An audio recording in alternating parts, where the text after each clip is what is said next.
de parlamentarias y parlamentarios integrantes de la Comisión de Salud anunciaron una posible interpelación al ministro de Salud, Enrique París. Vamos a conversar de este tema con el presidente de la Comisión de Salud, el diputado Miguel Crispi. ¿Cómo está, diputado? Muchas gracias por conversar con nosotros. Hola, muy buen día. Gracias, diputado. Diputado, ¿por qué cree usted que el ministro París debe dar explicaciones al Congreso y al país de lo que está ocurriendo en materia de pandemia y COVID-19?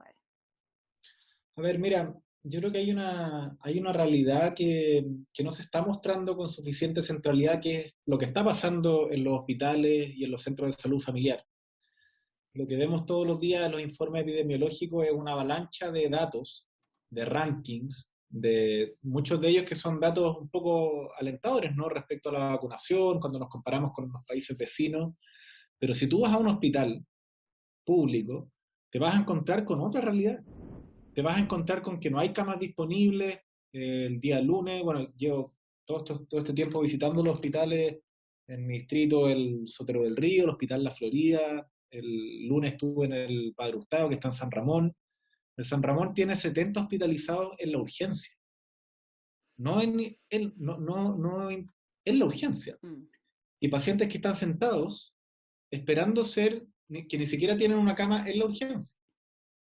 Hay pacientes que están siendo, entre comillas, hospitalizados, que están siendo, ni siquiera tienen alimentación para pacientes, porque no hay camas disponibles en los hospitales públicos. Entonces, nos parece que relevar esta realidad, es importante relevar el trabajo que están haciendo los funcionarios de la salud, que están realmente reventados, con tasas de ausentismo del 40 hasta del 50% en algunos centros de salud, y que en función de tener un diagnóstico común podamos buscar mejores soluciones a esta crisis, que de verdad que no se va a resolver solamente con más vacunas y más camas, cuando lleguemos al 80%, pero falta mucho para eso. Entre medio, ¿qué es lo que vamos a hacer para darle una mejor gobernanza a esta pandemia, que es lo que hemos demandado por muchísimo tiempo? Y en ese contexto es donde se circunscribe esta interpelación ministerial. Diputado Crispi, ¿por qué cree usted que, saliendo un poquito del tema de la interpelación, ¿no? Pero con el éxito del proceso de vacunación, que ya prácticamente está el 60% de la población vacunada con el proceso completo, las 2 dosis, seguimos estando en esta situación compleja en cuanto al número de casos, la utilización de camas críticas? Usted nos decía que hay personas hospitalizadas en las urgencias, pues bien nos enterábamos también de que ahora son los consultorios los que se están utilizando también para hacer una hospitalización previa a un agravamiento mayor de ese paciente. ¿Por qué cree usted que se está pasando todo esto en Chile? Bueno, pasa en Chile y en el mundo. El tema es qué es lo que vamos a hacer nosotros mejor. Y hay distintos factores. Es decir, primero la cadena de contagio se tiene que cortar con estrategias más inteligentes en relación al seguimiento, a la trazabilidad, que en este caso el juicio que tienen los expertos es que ha sido muy deficiente. También hay un factor de agotamiento respecto a las medidas de las cuarentenas, de las restricciones. Por eso, por ejemplo, todas las actividades que son al aire libre debiéramos avanzar a liberalizarlas. Es decir, el contagio que ocurre cuando tú estás en la calle caminando, cuando vas a una plaza, incluso, no sé, en actividades deportivas. Ayer salió una circular para que se permitan actividades deportivas en espacios abiertos. El contagio en espacio abierto es de muy baja tasa. Entonces necesitamos equilibrar eso, pero también con mantener restricciones, por ejemplo, en actividades económicas que generan alta concentración y movilidad de pasajeros, por ejemplo, en el Transantiago. O sea, todo el debate que hay respecto a cuántas personas se podían contagiar en una fila para ir a votar. Bueno, pensemos cuánta gente se puede contagiar en cada uno de esos vagones del metro o de una micro del Transantiago. Y también hay un tema más respecto al desarrollo genómico de este virus, que le ha permitido mutar y ser más agresivo, en este caso con la población más joven, población que ha sido muy irresponsable en los grandes números en términos de la vacunación y en términos del cuidado. Entonces, esto es una situación muy compleja y por eso no se trata de decir aquí se ha hecho todo mal, pero se trata de hablar con la verdad. Y de verdad que es muy complejo, muy doloroso ver cómo en los informes, todo el foco está en los rankings internacionales, en los números. Y cuando el ministro, diputado Crispi, cuando el ministro hace esta comparación, ¿no? Que cayó tan mal en los trabajadores de la salud, comparando a los trabajadores de Chiloé con lo que estaba ocurriendo en Santiago, donde habían funcionarios de la salud que estaban manifestándose, protestando por las condiciones en las que estaban trabajando y por las condiciones en las que debían atender a sus pacientes. ¿Qué le parece a usted ese tipo de reacción? Me parece que es muy agresivo, muy indolente, no es lo que se espera de quien está a cargo de... Son personas, al final cada decisión sanitaria tiene que ser implementada por un funcionario de la salud. Y cuando tú dices ese tipo de cosas es realmente de una insensibilidad brutal para trabajadores que están realmente al límite. O sea, imagínate como que tú no has dejado de trabajar con doble turno, triple turno, 4 turnos a la semana por 13 meses, 14 meses, 15 meses. Intentemos ponernos en los zapatos de los funcionarios y desde ese lugar escuchar lo que dice el ministro, diciendo que en Castro veía trabajadores felices, con entusiasmo, que habían abierto de 4 a no sé cuántas camas. Oye, cada cama adicional es una mochila para los mismos funcionarios. No es que cada cama adicional venga con 6 funcionarios adicionales, con un TENS, con un paramédico, un kinesiólogo. No, son los mismos funcionarios que tienen que estar dividiéndose y generando más turnos, compitiendo además entre servicios, entre las clínicas privadas que pagan más, entre regiones. Entonces, por eso es que de verdad hay uno puede entender la ofuscación del ministro París, pero él tiene que de verdad tener un cuidado muy, muy, muy riguroso respecto a lo que dice y cómo lo dice, porque la comunicación de riesgo es un tema central en los manejos de la pandemia. Esta es del ABC, de las directrices de la OMS respecto al manejo de la pandemia, es la comunicación de riesgo, y en eso creo que el desgaste quizás le ha jugado una mala pasada al ministro que ha tenido demasiados traspiés en las últimas semanas. Mm. Y el aporte que hace el Colmen, ¿no? Con esta propuesta de modificación al plan paso a paso, con este cortocircuito pandémico que podría durar 3 semanas, se cierran transporte público, se cierran las grandes tiendas, bueno, en la mayoría de la región metropolitana están cerradas por la cuarentena, pero se cierran los centros comerciales, ¿no? Que también es una fuente de contagio bien importante. ¿Qué le parece a usted esa medida? Yo creo que hay que revisarla en detalle. Me parece que hay que tomar medidas radicales para poder terminar con la cadena de contagio, pero buscar equilibrio respecto a medidas que podamos tomar. Hay sectores creo, a lo menos la región metropolitana, que es donde más conozco, que me parece muy difícil que pudieran implementar una medida tan radical, pero no por ser radical es una medida disparatada. Me parece que por eso es que lo que se ha buscado del Colegio Médico y también nosotros desde el Parlamento, desde la sociedad científica, es tener un espacio donde podamos discutir estos temas. Si esta mesa imaginaria COVID era para eso, era para poder tomar decisiones de manera un poco más colegiada y en eso que no cada uno se atrinchera en sus propias verdades, sus propios documentos, sino que uno pueda cruzar información muy, muy compleja y al final la decisión, por supuesto, que es del presidente de la República, él es el responsable junto al ministro de la gestión de la pandemia. Pero ese documento que generó el Colegio Médico, que además del tema de este como cortocircuito pandémico, hay muchas otras propuestas respecto a mejoramiento del plan paso a paso. El tema es que debe haber un espacio donde se puedan recibir. Y ese espacio el gobierno ha estado muy cerrado a genuinamente poder interlocutar con otros actores, más que, como el ministro decía, nosotros somos los expertos. Claro. Creo que eso lo retrató en cuerpo y alma, es decir, cuando le preguntaban con quiénes tomaban decisiones, quiénes son los expertos, y él decía, bueno, nosotros somos los expertos.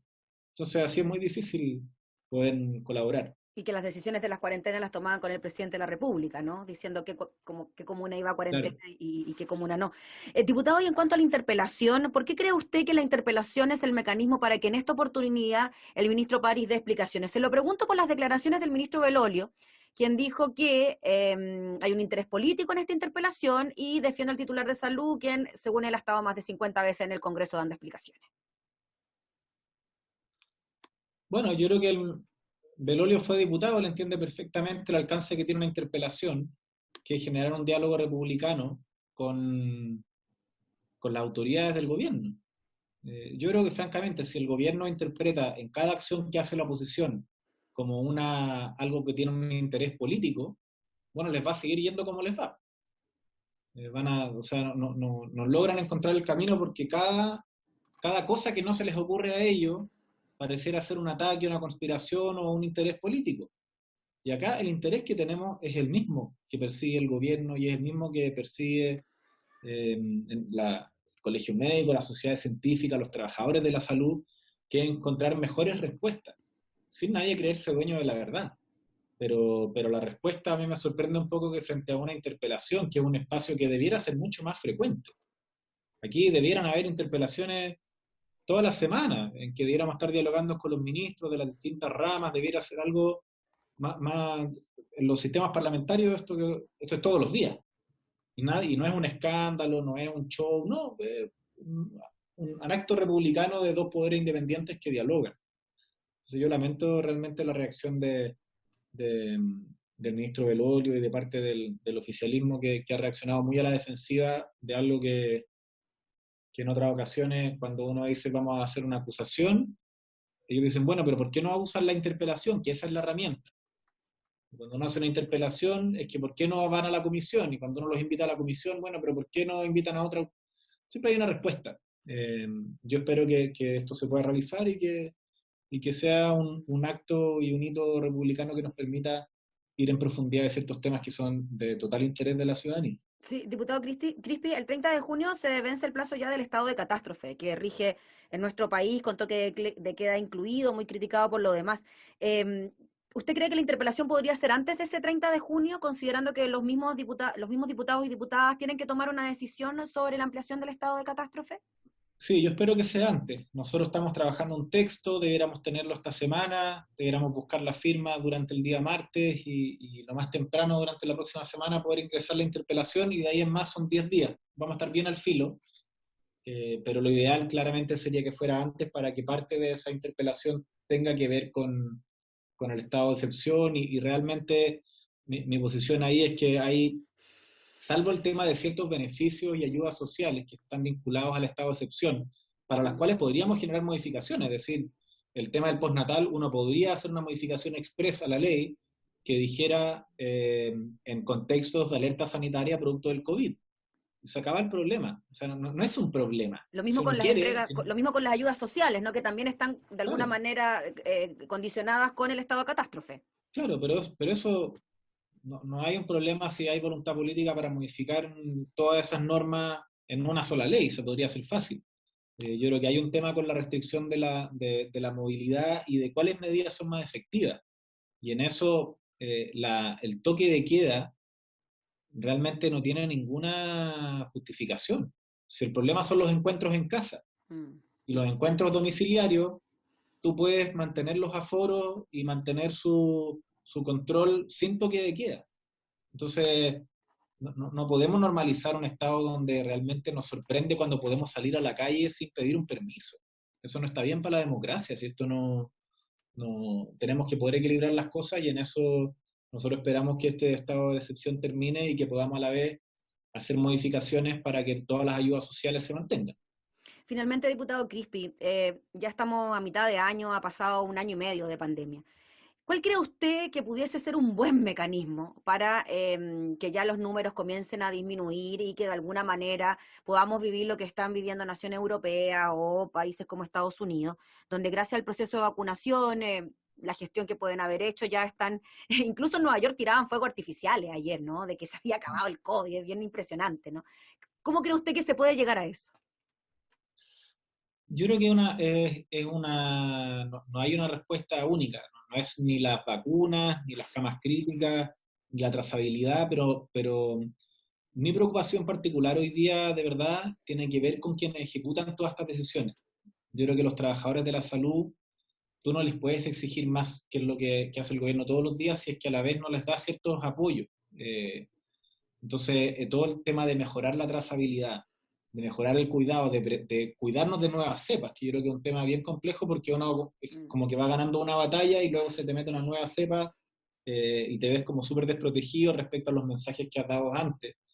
Entonces, Creo que hay que ser radical en el control, pero cualquier medida de apoyo tiene que implementarlo un funcionario y en eso necesita mucho mayor apoyo. Nosotros tramitamos el proyecto de descanso compensatorio y fuero laboral para los trabajadores de la salud y bueno, el gobierno dice que el ministro se hace parte de todas las discusiones, el ministro no participó de esa discusión. Entonces, ¿cuál es la prioridad que tiene para el ministerio un proyecto de esas características? ¿Cuál es la señal que tú le das a los trabajadores de la salud? Entonces, me parece que hay un resumen, creo que el documento del Colmet de día lunes lo aborda bien sistémicamente. Hay algunas cosas que son más difíciles que otras de implementar, pero hay una mirada global y una estrategia, que es lo que yo al menos echo de menos un poco en la política del gobierno que tiene que ver con vacunación y camas críticas, pero que en el resto es como que ocurriera automáticamente y eso no pasa de ese modo. Muy bien, pues diputado, le agradecemos enormemente por su tiempo para hablar de este tema y estaremos atentos entonces a lo que pueda ocurrir con esta interpelación o posible interpelación al ministro París. Que esté muy bien. Gracias, que esté Gracias, muy que esté bien, muy bien. cuídate. Era el diputado Miguel Crispi, presidente de la Comisión de Salud, hablando entonces sobre esta interpelación al ministro de Salud, Enrique París.